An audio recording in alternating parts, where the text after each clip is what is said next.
Sense organ म्हणजे काय, जे आपल्याला बाहेरील वातावरणाचं ज्ञान देतात त्यांना आपण काय म्हणतो, सेन्स ऑर्गन म्हणतो. सेन्स ऑर्गन मध्ये सगळ्यात महत्त्वाचं ऑर्गन बघणार आहे आपण त्वचा.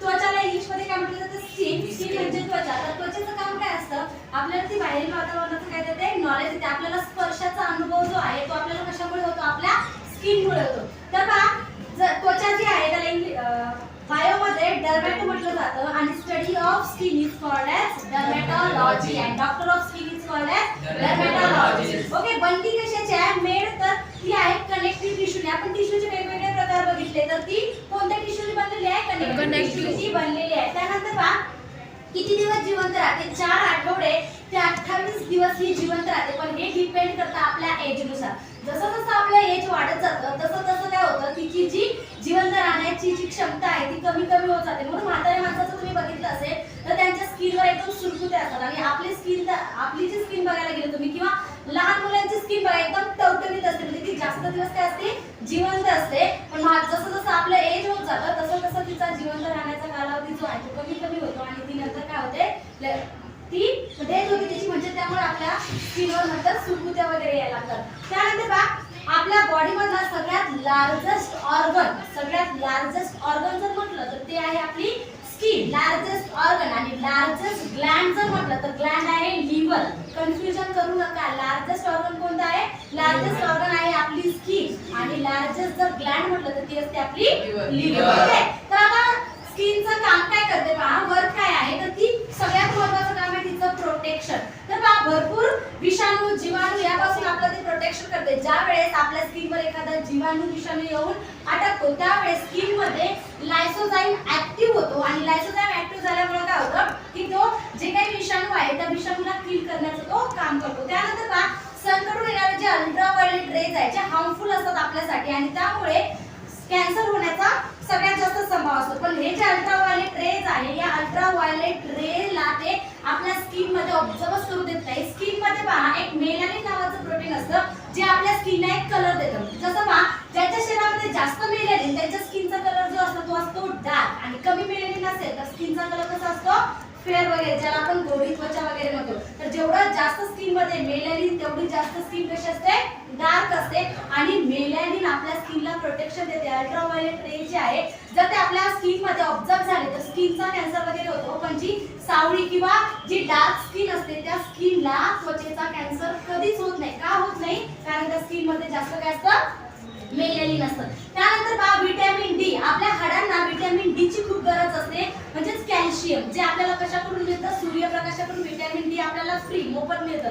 आणि हे व्हिटॅमिन डी जे आहे किंवा हे सूर्याचे जे काही सनरेज आहे त्याला ऑब्झर्व करण्याचं काम कोण करतं, आपली स्किन करते. त्यामुळे आपल्याला मोफत व्हिटॅमिन डी सुद्धा मिळतं. त्यानंतर आपल्या बॉडीचं जे टेम्परेचर आहे, ह्यूमन बॉडीचं टेम्परेचर आहे 37 डिग्री सेल्सिअस टू 98.6 फॅरेनहाइट. मग हे टेम्परेचर मेंटेन ठेवण्याचं काम कोण करतं, तर हे टेम्परेचर मेंटेन ठेवण्याचं काम करतं आपली स्किन. ह्यूमन बॉडीचं टेम्परेचर किती आहे, 37 डिग्री सेल्सिअस आणि 98.6 फॅरेनहाइट. हे टेम्परेचर मेंटेन ठेवण्याचं काम करते आपली स्किन. त्यानंतर पहा एक्सट्रेशन. एक्सट्रेशन म्हणजे उत्सर्जन. आपण पाहिलं होतं आपल्या शरीरामध्ये जे नको असलेले घटक आहेत ते शरीराचे आपण काय करतो, बाहेर टाकण्याची जी पद्धत किंवा जी प्रोसेस आहे तिला आपण एक्सट्रेशन म्हणतो.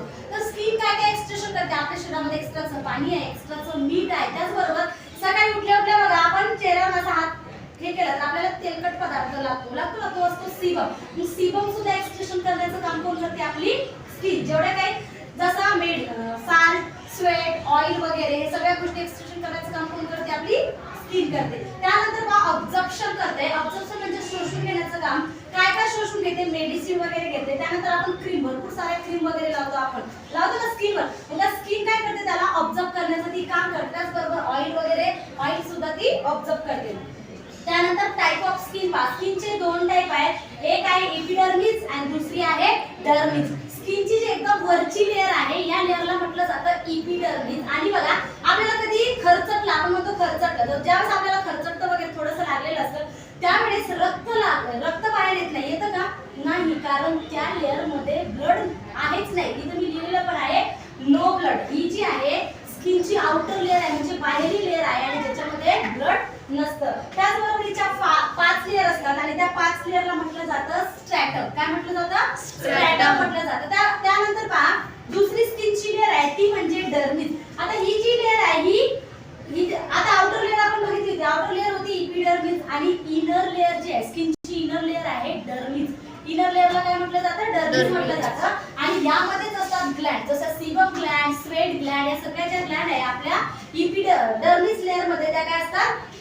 त्याचबरोबर बघा आपले जे हेअर आहे स्किनला प्रोटेक्शन करण्यासाठी आपल्या स्किनवर हेअर असतात, तर हे हेअर सुद्धा कोणत्या लेअर मध्ये असतात? डर्मिस लेअर मध्ये असतात. हिच्या दोन लेअर आहेत. पहिली लेअर आहे पॅपिली आणि दुसरी आहे रेटिक्युलर लेअर. तर या दोन्ही लेअर ज्या आहेत त्या सुद्धा आपलं प्रोटेक्शन करण्यासाठी हेल्प करतात. त्यानंतर पहा ह्यूमन स्किनचा तर काही उपयोग होत नाही, पण बाकी असे काही ॲनिमल आहेत ज्यांचा स्किनचा जो उपयोग आहे ट्रेडसाठी म्हणजे व्यापारासाठी केला जातो. फॉर एक्झाम्पल तुम्ही कातड्याचे चप्पल वगैरे किंवा तुम्ही जे बेल्ट वगैरे यूज करता तर ते बेल्ट कशापासून बनलेले असतात? ॲनिमलची जी स्किन असते त्यापासून तुमचे बेल्ट वगैरे किंवा बॅग वगैरे जे असतात आपल्या बॅग बेल्ट आणि त्याचबरोबर महागडे ब्रँडेड कपडे सुद्धा कशापासून बनवले जातात? ॲनिमलच्या स्किन पासून बनवले जातात.